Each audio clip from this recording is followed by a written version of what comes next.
Nossa República trata nesta semana de um tema de extrema relevância para a saúde pública e para o meio ambiente: a implantação do plano estadual e dos planos municipais de saneamento básico. E vamos falar em particular do tratamento dos resíduos sólidos.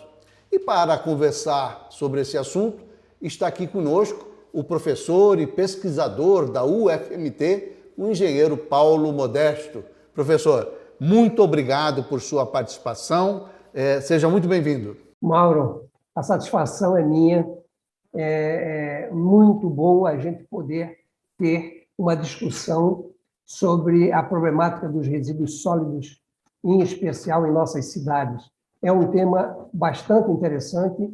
Nós temos já o nosso marco regulatório, que é a Política Nacional, e ela já tem um pouco mais de 10 anos, mas nós precisamos implementar programas de gestão e gerenciamento de resíduos, porque a nossa realidade não é, infelizmente, não é satisfatória. Nós deixamos muito a desejar.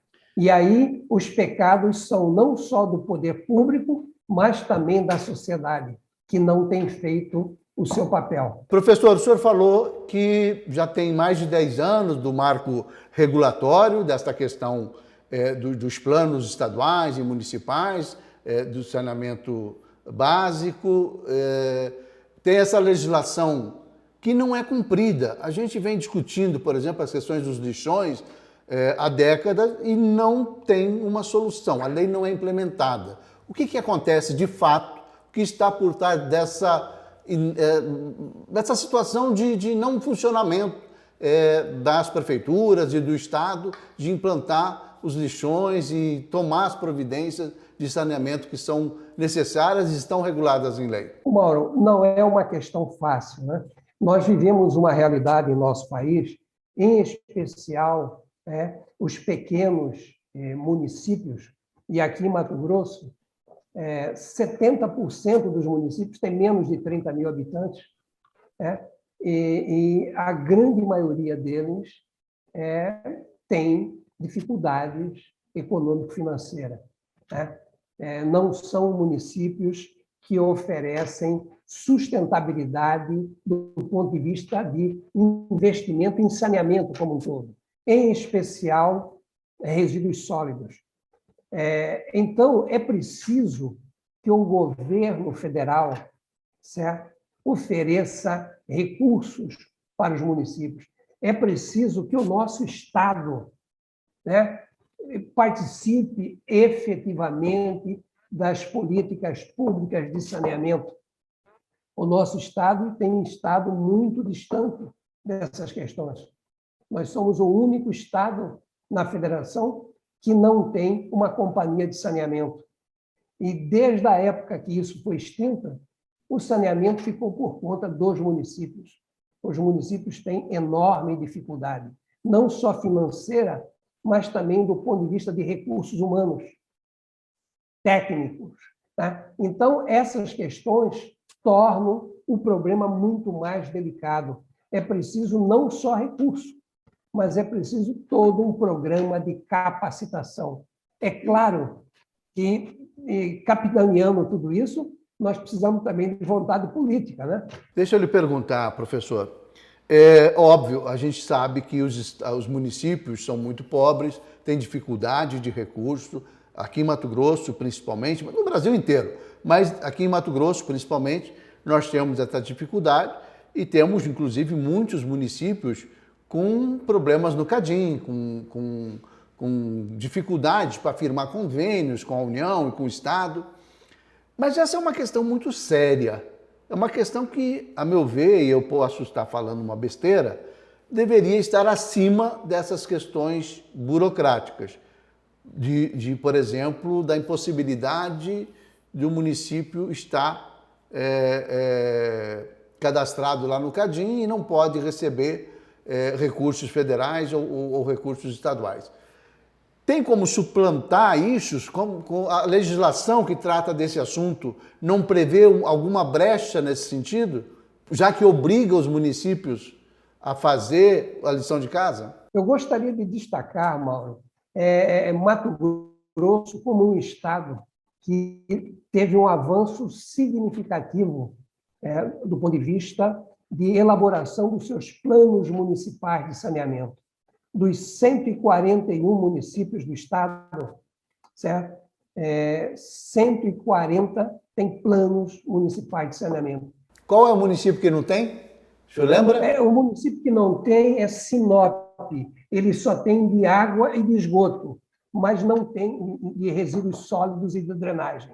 E é um município grande e rico. Está providenciando isso,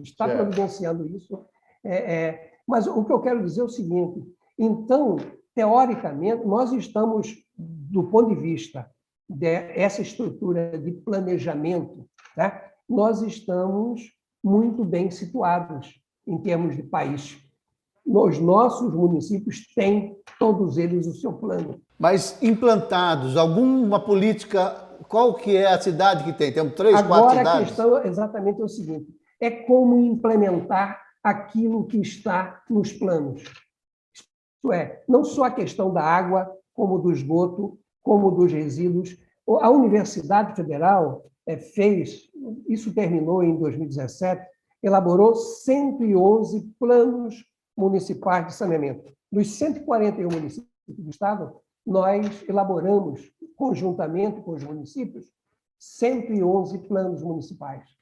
Só para que você tenha uma ideia, à época, o recurso necessário para a gente investir em Mato Grosso em 20 anos estava na casa dos 9 bilhões de reais. Hoje deve estar muito mais, né? E eu estou falando só de 111, certo? Eu não estou falando, por exemplo, da nossa capital, das grandes cidades, porque o nosso projeto foi feito para cidades, municípios com menos de 50 mil habitantes. Vamos imaginar, professor Paulo, que ainda sejam 9 bilhões para os municípios do estado.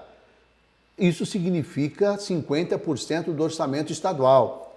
Quer dizer, é muito dinheiro. Se não tiver ajuda federal, não tem como fazer. Veja bem, Mauro, 9 bilhões para o investimento em 20 anos, tá?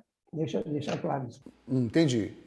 Aí tem jeito de planejar. Tem algum cálculo, algum estudo nesse sentido, de quanto que o Estado precisaria entrar, ou a União precisaria entrar, e os municípios?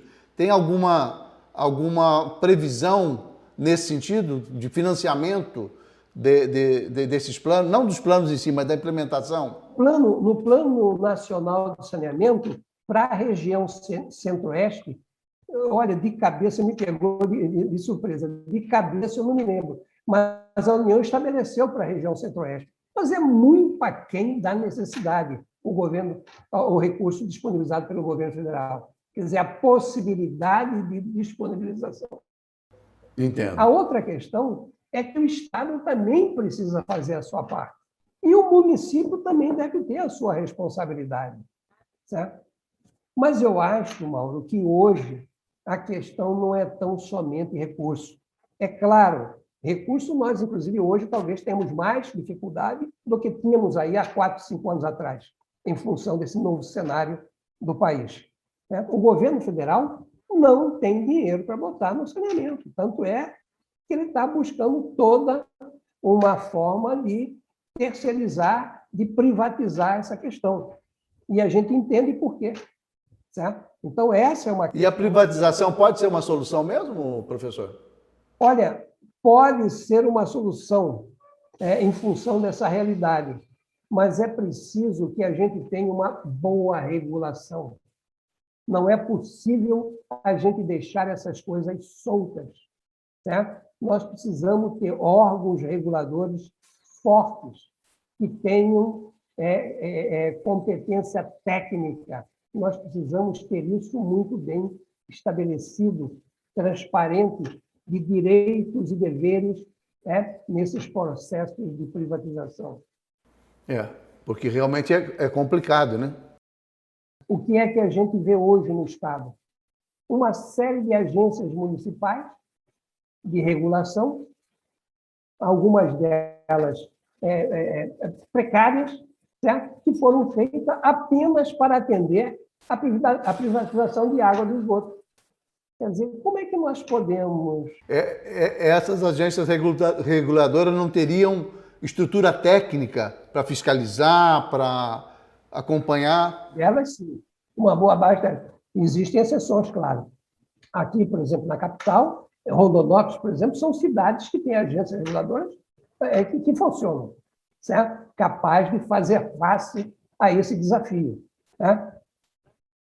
Então, e por que isso? Porque nós temos uma agência reguladora no Estado e que nunca se envolveu com saneamento. Só se envolve com questão de transporte, energia. Né? Nós precisaríamos de uma agência estadual, certo? Para assumir esse desafio. E fazer andar, né, professor? Essa é apenas uma das questões, Mauro. A gente vai ter que ir para o intervalo e, em seguida, a gente volta. E eu já queria deixar uma pergunta aqui para o senhor ir pensando. Eu queria dividir nossa conversa. A gente começou falando sobre o resíduo sólido. Quero continuar falando um pouquinho mais sobre isso, para, em seguida, falar em água e saneamento. Mas quantas cidades de Mato Grosso conseguiram implantar um lixão dentro das normas e da técnica correta? Existem cidades que já estão com o seu plano de saneamento básico plenamente contemplados? A gente volta já num instante com uma conversa que eu acho fundamental que todo mundo, a população, o Estado inteiro tenha consciência da gravidade e da importância que é tratar o lixo, que é garantir saneamento e garantir água de qualidade. A gente volta num instante só.